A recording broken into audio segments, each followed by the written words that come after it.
찬미예수님, 오늘 하루도 잘 지내셨죠? 또 잘 지내시기 바랍니다. 부활 제6주간 이제 금요일 또 복음 묵상 함께 하시도록 하겠습니다.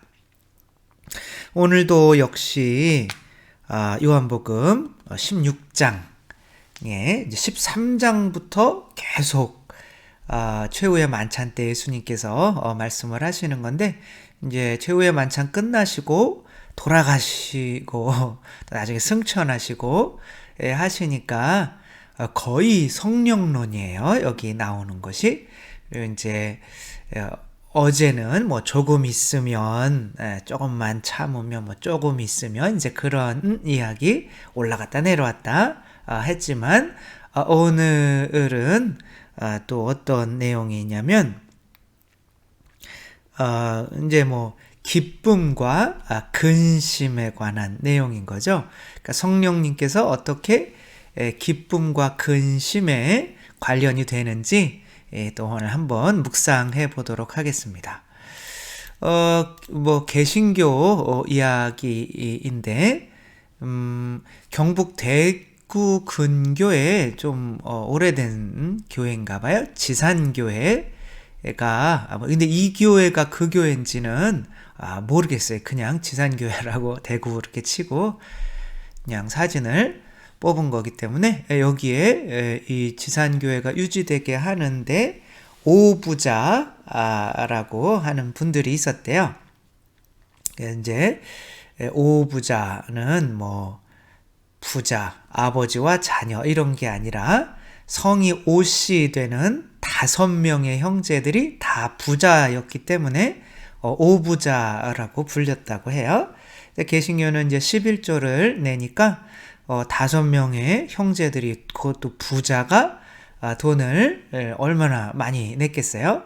그러니까 이 교회가 유지됐는데, 이 오부자가, 여기는 대구 근교인데 대구 시내 쪽으로 다 사업상 이사를 해야 되는 상황이 있었나 봐요.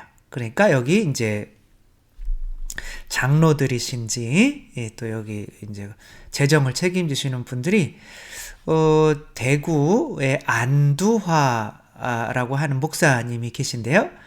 그분한테 찾아가서 약간 이제 재정을 조금 이제 도와달라고 이제 하려고, 이제 더 큰 교회의 목사님이셨겠죠. 근데 이제 가셨는데, 그래서 가서 이제 뭐 이야기를 하다가 이제 쭈삣쭈삣 상황을 보는 거죠. 그러면서 큰일 났습니다. 그러니까 왜 큰일인데요? 라고 이제 안두아 선교사님이 그렇게 물으니까, 우리 오부자가 있지 않습니까? 그 오부자가 다 지금 대구로 와서 지금 우리 교회가 힘들어지게 생겼습니다. 그러니까 이제 그 선교사님이 눈치를 채신 거죠. 그래서 정말 큰일은 따로 있네요. 그러니까 아니 또 그런 큰일 말고 무슨 큰일이 있습니까? 이렇게 물었더니 정말 큰일이죠. 그 지산교회 분들은 하느님을 안 믿고 오부자를 믿었었네요. 이렇게 말씀을 하셨다고 하죠. 우리들도 실제로는 우리 자신들을 믿으면서 하느님을 믿는다고 착각할 수가 있는 거죠. 그렇게 내가 하느님을 믿는다고 착각하면서 내 자신을 믿을 때 생겨나는 것이 뭘까요? 이제 근심이라는 거죠. 근데 이제 근심은 누군가를 믿을 때 그 믿는 대가로 내가 해야 되는 어떠한, 내가 봉헌해야 되는 희생인 거죠. 그러니까 내가 돈을 믿는다. 그러면 그 돈 때문에 뭐가 생기겠어요? 근심이라는 게 생기겠죠. 그렇죠? 그런데 이 근심은 하느님을 믿는, 그러니까 하느님을 믿으면 근심스러울까요? 안스러울까요? 엄청 근심스럽죠. 저도 그냥 엄청 근심이에요. 잠자기 전에 예수님이 이렇게 내려다보면서, 야, 너 오늘 너 몇 점이요? 네가 산 게 오늘 하루. 그래서 내 맘대로 막 혼자 영화 보고 놀고 막 이제 그런 계속 얼마나 부담되어야 하는 예수님이 계속 쳐다보고 있으면, 그래서 예수님을 믿어도 근심하고 이제 안 믿어도 근심을 하는 거예요. 그러니까 예수님을 안 믿는다는 건 뭘 믿는 거예요? 자기 자신을 믿는 거죠. 그러니까 내 자신을 믿으면서 이걸 이제 요한복음은 세상을 믿는다고 하는 거죠. 그러니까 오부자를 믿으면서 이제 동시에 하느님을 믿을 수는 없어요. 왜냐하면 신선이 동시에 이렇게 인간이 카멜레온이 아닌 이상 이 시선이 한쪽은 이쪽으로 가고 한쪽은 이쪽으로 가고 이렇게 할 수가 없거든요. 이 카멜레온은 이제 그렇게 되잖아요. 이렇게 보면 이제 누가 나 잡아먹나 이렇게 봐야 되니까 이쪽 눈은 이쪽으로 돌아가고 이쪽 눈은 이쪽으로 돌아가고 하는데, 이 사람은 한쪽만 바라볼 수가 있는 거죠. 그러니까 하와가 뱀이랑만 대화하고 있다면 뒤에 있는 하느님은 볼 수가 없는 거죠.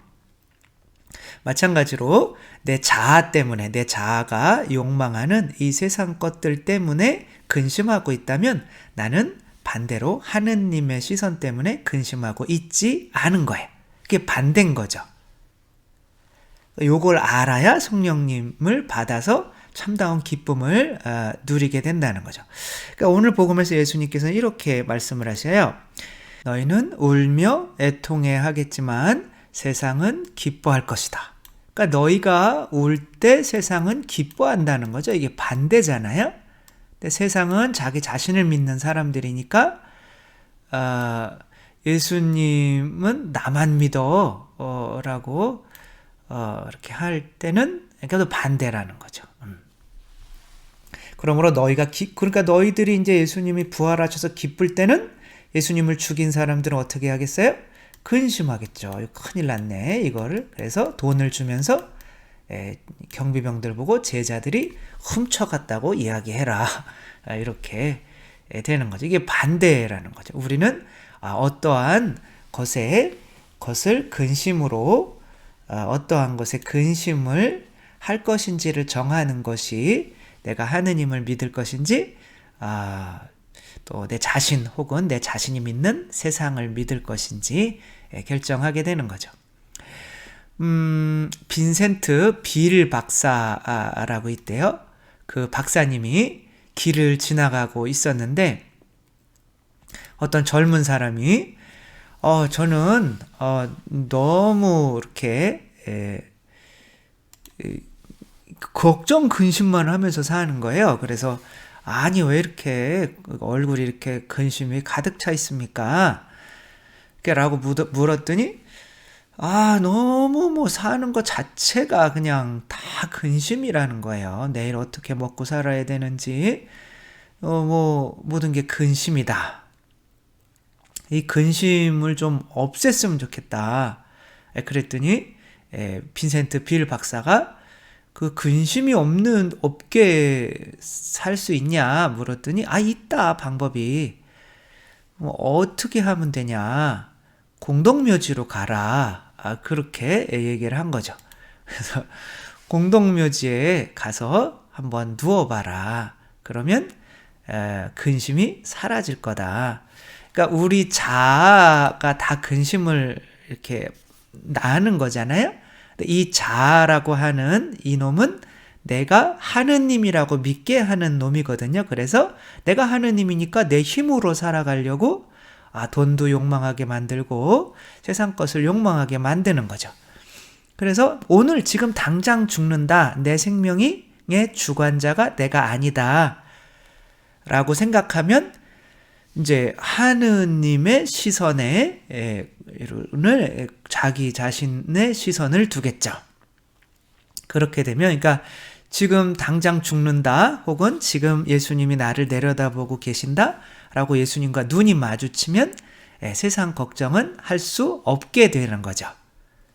그러니까 내가 눈을 마주치고 있는 예수님이 하느님인데 동시에 내가 하느님이 돼서 세상을 어떻게 살아야 되나 그렇게 걱정할 수는 없는 거죠. 그러니까 둘 중에 하나인 거죠. 세상 걱정을 하든지 하느님 걱정을 하든지. 그렇게 그래서 오늘 이렇게 죽는다면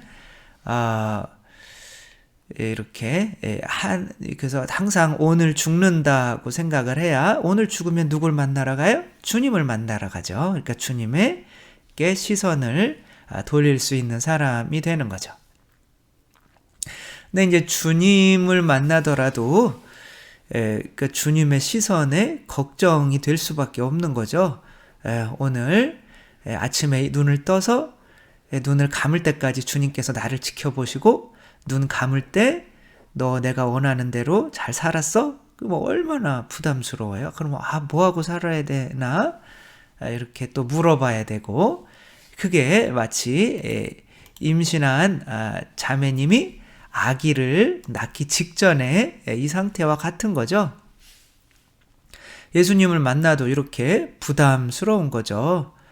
그러나 또 그렇게 또 예수님 때문에 부담스러워하는, 그래서 자기의 아기를 낳아주는 이 자매를 위해서 이 남자는 밖에 나가서 정말 목숨을 바쳐서 일을 하고, 지금 여기서 뭐 키스를 하고 있지만 남자가 가진 모든 것을 주겠죠. 이게 성령님인 거죠. 그래서 성령으로 기뻐한다는 것은 내가 주님의 뜻을 위해서 내가 조금 근심을 해서 그 주님의 뜻이 나를 통해서 자녀로 탄생되게 되면 성령의 열매가 뭐예요? 사랑, 기쁨, 평화인 거죠. 거기에서 기쁨도 얻을 수 있다는 거죠. 그래서 오늘 이렇게 또 말씀을 하고 계시는 거예요. 해산할 때 여자는 근심에 쌓인다. 진통의 시간이 왔기 때문이다. 그러나 아이를 낳으면 사람 하나가 이 세상에 태어났다는 기쁨으로 그 고통을 잊어버린다. 이렇듯이 주님의 뜻 때문에, 그러니까 내 뜻 때문에 이렇게 근심하는 것이 아니라 이 아내가 남편의 뜻 때문에 아이를 낳아야 되는 이 뜻 때문에 근심을 하면 이 남편이 목숨 바쳐서 벌어다 주는 돈을 받을 수 있듯이, 꼭 뭐 돈 받기 위해서 그러는 건 아니겠지만, 그런 식으로 우리들도 예수님으로부터 당신의 피와 같은 성령님을 받아서 세상이 빼앗을 수 없는 기쁨 속에서 살게 된다는 거. 그래서 주님의 뜻 때문에 근심하지 않는다면, 그리고 내 생각, 내 자아 때문에 근심에 사로잡혀 있다면 성령님을 받을 수가 없기 때문에 세상이 빼앗을 수 없는 성령의 기쁨을 누릴 수는 없다는 거죠. 우리가 이 성령을 받으시는 분들이 10일 동안 이렇게 기도하셨죠. 그게 기도죠. 오늘 아침에 일어나셔서 당신이 나에게 원하는 뜻이 무엇입니까? 그러면 꼭 걱정, 근심이 될 것들만 떠올라요. 하기 싫은데, 귀찮은데, 그래도 이웃들 위해서 한 명이라도 복음을 전해볼까? 라는 이런 근심에 사로잡히죠. 그러나 그 근심 때문에 성령님을 받게 된다는 거. 그래서 내 자아에 어차피 근심해야 돼요. 내 자아 때문에 근심해야 되든지, 에너지는 주어지는 건 똑같거든요. 그거를 내 자아에 쏟을 것인지 하느님의 뜻에 쏟을 것인지에 따라서 내 자아에 쏟으면 잠깐은 뭐 편하고 기쁠 수 있겠지만 더 큰 근심으로 빠져들지만, 주님의 뜻에 따르는 이 근심은 잠깐 근심스럽지만 오랜 평화와 기쁨이 나에게 주어지는 거죠. 그렇게 또 성령을 받을 준비를 하며 하루하루 잠깐은 근심하더라도 오랜 기쁨 속에서 살아갈 수 있는, 더 어떻게 보면 경제적인 근심을 선택하는 투자죠. 우리들 되었으면 좋겠습니다. 주님께서 여러분과 함께 전능하신 천주 성부와 성자와 성령께서는 여기 모인 모든 이에게 축복을 내리시어 길이 머물게 하소서. 주님과 함께 가서 복음을 전합시다. 하느님 감사합니다. 성부와 성자와 성령의 이름으로 아멘. 감사합니다. 사랑합니다.